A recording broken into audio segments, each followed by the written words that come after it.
Gli agenti della squadra mobile, al termine dei servizi di osservazione in via Silva, sono entrati in un bed and breakfast adibito a casa d'appuntamenti, nel quale 2 ragazze dell'Est Europa di 20 anni esercitavano la prostituzione.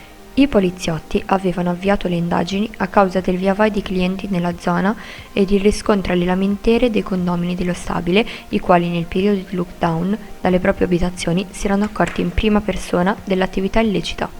Gli agenti, infatti, dopo essersi qualificati e aver insistentemente bussato alla porta d'ingresso, hanno fatto ricorso all'ausilio dei vigili del fuoco, accedendo all'appartamento dalla finestra del 3° piano, tramite l'autoscala.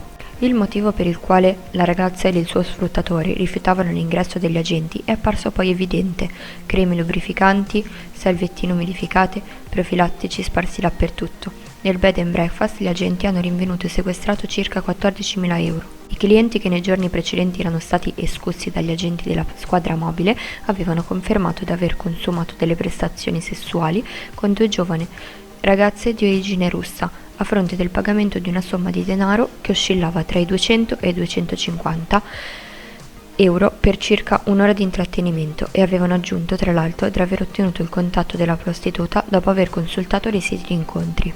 Gli accertamenti effettuati dai poliziotti della squadra mobile sul sito internet hanno permesso di ottenere informazioni sulle ragazze e relativi recapiti da ottenere per prendere appuntamenti. Subito dopo la perquisizione effettuata nell'appartamento, gli annunci relativi alle donne sono stati cancellati da tutti i siti di incontri.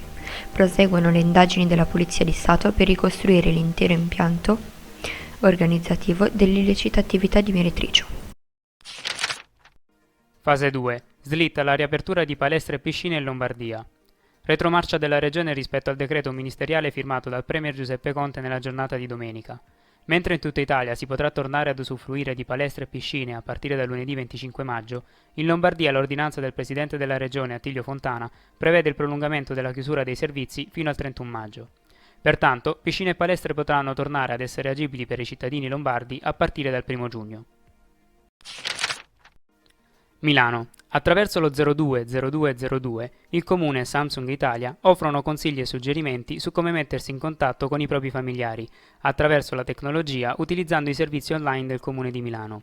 Fino al prossimo 16 giugno, le persone che chiameranno il numero attivo dal lunedì al sabato dalle 8 alle 20, premendo il tasto 9 alla voce Altre richieste e poi successivamente il tasto 5 Assistenza sui servizi online, potranno parlare con uno degli oltre 130 Digital Angels di Samsung, per scoprire, ad esempio, come registrarsi sul portale istituzionale del Comune di Milano, come accedere al proprio fascicolo del cittadino e utilizzare infine tutti gli altri servizi disponibili sul portale.